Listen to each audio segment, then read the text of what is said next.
at his third, so that is going to help him defend against any aggression that comes from the side. He does have the siege tank, probably might want to siege it up just in case there is a run by. Because if your siege tanks do get caught unsieged by zerglings or roaches, that is actually going to be quite troublesome for you. Now the Terran is getting combat shield upgrade as well as infantry upgrade level 1, which just finished and started working on level 2. He's also getting an armory, so the timing window for these mutas is closing very quickly. Once Thors are out on the field, those mutas are going to get repelled pretty easily unless OneHand does manage to magic box the mutas and manage to take them out pretty quickly.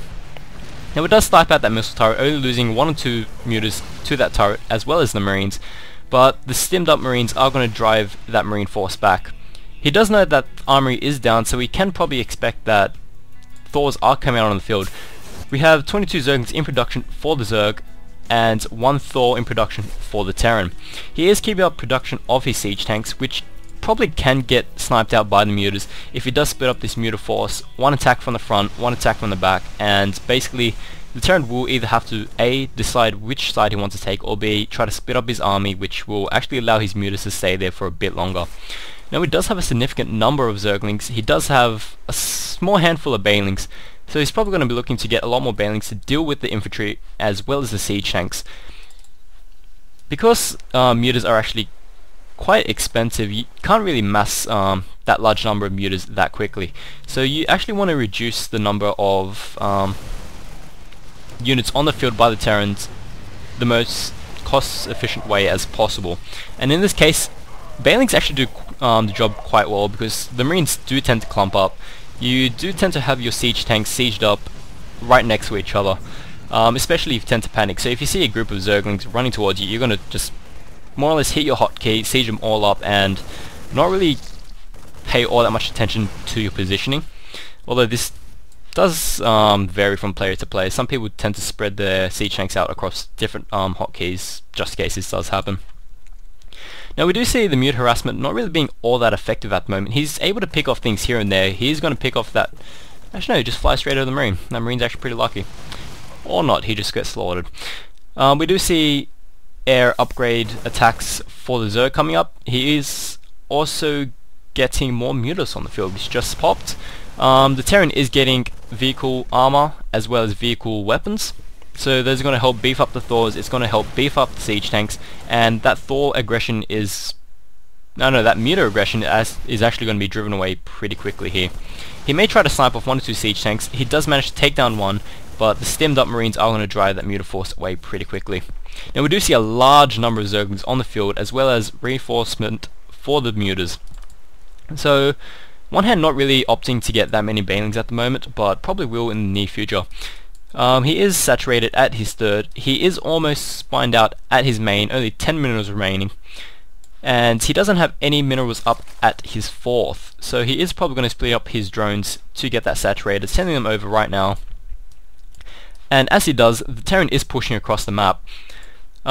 With this large number of siege tanks, this significant number of marines and these Thors, they are going to be able to pretty much clean up the Zerg's army if he gets caught out of position, but the mutas do spot it just in time, so he is going to be able to get his units in position. He does have 21 Banelings being morphed at the moment, and the Terran does scan and see that, so he is going to be pretty cautious with his bio armies right now.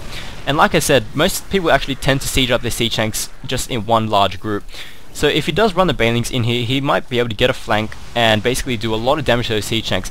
But Brockemon does decide to unsiege a couple of siege tanks to try to get a better position, some better coverage, and OneHand is getting his 5th base up. The muta's still looking for a window to attack. The Thors are actually spread out pretty well, so he is going to be pretty defended against any muta attack. Now the Banelings and Zerglings do run in, they're causing a lot of damage, take out most of the siege tanks, take out most of the Thors, and the mutas are actually going to be able to clean up the rest of this. The second Thor does get taken down the third Thor as well.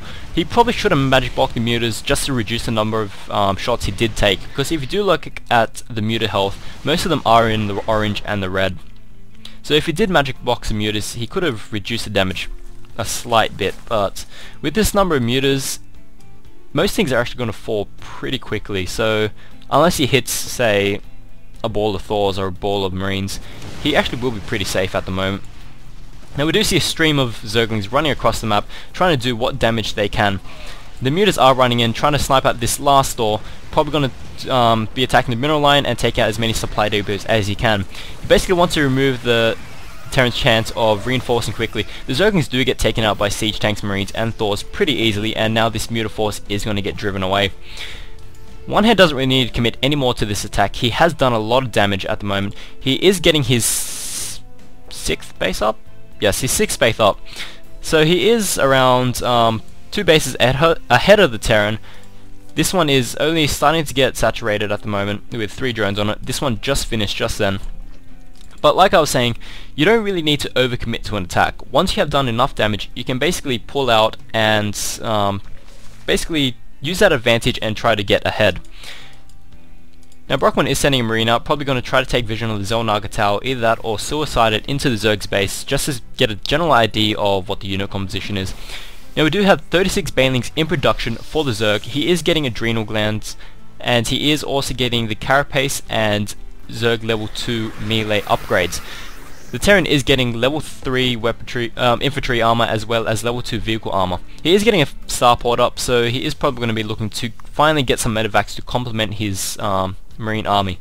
Either that or he's probably going to go for some Banshees or some Vikings, try to do some economic damage while the Zerg is out of position. But Zerg is actually pretty mobile at the moment. He does have mutas, he does have Lings and Banelings which can move across the map pretty quickly, compared to the Terran's army which is primarily mech, which is pretty slow. He is going to be able to respond to any threats inside his base very quickly. Now we do see the mutas running back in, trying to do what damage he can. He probably should snipe at this armory to basically stop the Terran from massing up any more Thors, and he does target that down, so the Thor production is going to stop for the Terran for the time being. And it is going to get driven out of there by the Thors and the Marines. And we do see a lot of Banelings on the field at the moment. If we go to the unit tab, we do have 55 Banelings on the field, 26 mutas, 49 Zerglings, and 76 workers for the Terran. Now, the muta harass has actually been pretty successful. He has taken out a lot of supply depots. The Terran is actually supply blocked at the moment, sitting on 154 supply out of 140 supply. So he's going to need to build a couple supply depots to catch up, which is going to delay his army production by quite a bit. If you look at the supply differential, Zerg is actually sitting on 186 at the moment, so a pretty commanding lead, but that lead is mainly in the workers. The Terran is sitting on 45 workers with the Zerg sitting on 76, so he does have quite a lead there, and the Terran actually not using mills all that effectively at the moment. So if we go back to our production tab, this is basically the exact same as before. Terran does have his armory back up, so he is going to be able to get a couple more Thors out. He is keeping up on marine and siege tank production. So Terran is going to be sticking with this. He hasn't really gotten any units out of his starport yet. And if we go back to the income tab, Zerg's actually shooting ahead at 1,700 minerals per minute compared to the Zerg, which is just dipping under 1,000 at the moment. So the Terran is actually falling behind pretty quickly here. A group of Marines does run into his third base, which is undefended at the moment except for one Spine Crawler and a Queen. The Queen does get sniped out and most of these Zerglings will fall. Now we do see a stream of units running across the field, and damn, that is a lot of Banelings. We have 83 Banelings on the field, and that's basically going from one side of my screen to the other. And that is a beautiful, beautiful sight. So we do have a ton of Banelings on the field. We do have a significant number of mutas versus a significant number of Marines, Thors and Siege Tanks. So if both these armies kind of clashed at the moment, Zerg will maybe come ahead depending on how well he actually manages to split up these Banelings to avoid the Siege Tank splash damage. Now Zerg is actually moving across the map, so we will have to see what damage he can do. He can probably even throw up a 7th base at the moment while he's attacking, just because the Terran is going to be quite distracted at the moment. The Thor's actually taking a couple of hits from the the mutas take a couple of hits from the Thors, and the Siege Tanks do manage to take out some of those Banelings. But the Zerg is pushing back in, so he does run in with the Banelings. The tanks are unsieged. The Banelings try to get us around, and most of them take out... Damn, all those Thors actually fell to the Banelings. And now you know what happens when 83 Banelings meets a Terran army. Basically everything falls. So the Terran is actually in quite a bit of trouble. The Thors, the mutas are in the production facility at the moment, so he's going to snipe out all the key buildings. He's going to take out the tech labs. He's going to be taking out the factories as well. So Terran is actually probably out of this game at the moment. The Mutas are going to be wrecking havoc in his base. Zerg does have 10 Ultras on the way as well. So unless Terran can throw more... drop the ball again. If the Terran can get up enough siege tanks, which at the moment is looking pretty impossible, he isn't going to be able to deal with the siege tanks. Damn, I'm failing. The Terran isn't going to be able to deal with the Ultras, sorry. Now the Mutas do continue to be quite aggressive. They do continue to snipe at the add-ons for the facilities, so that is going to be hampering his reinforcements quite a bit at the moment. If we look at the Terran's income, he is still behind by quite a bit. Zerg is sitting on 2,000 minerals per minute, Terran is sitting on 1,500. Now we do see the Ultras slowly making their way across the field. At the moment, Zerg is supply capped at 200. Terran is only at 94 out of 196. So the Terran is actually in quite a bad position. The Mutas are trying to do some harassment at the fourth, but they are going to get driven away by the missile turrets. We do see Zergling complementing the army, and the Mutas are just going to be hanging around waiting for the Ultras to push out. Now the vehicle armor upgrade level 2 just finished for the Terran, so that is going to help him survive a little bit against the Ultras, but at the moment the Terran is in quite a lot of trouble at the moment. He does throw in a couple of Bailings just for the fun of it. He is also getting melee attack level upgrade level 3, and he also is getting Carapace upgrade level 3 as well. Now the Ultras are pushing in with a significant number of Zerglings. So Zerglings are going to take most of the siege tank splash damage, and the Ultras are going to be starting to wreak a lot of havoc on the Terran's base. And the Terran is actually in quite a bit of trouble, and Brockemon does GG out of game 2. So that is the power of the Zerg army. Basically wiping the floor with 83 Bailings, reinforcing into Ultras after that supply has been cleared up, and basically wrecking havoc through the Terran's base. Now this has been Crucius for Into StarCraft and USID New South Starsock, with a cast full of tons and tons of fail, but 83 Bailings does make up for that, I think. Yeah. This has been game 2, so we will be moving straight on to game 3. Both players currently sitting on 1-all, so this could be anyone's set at the moment, so we will just have to see what happens in the future matches. So I'll see you guys next time.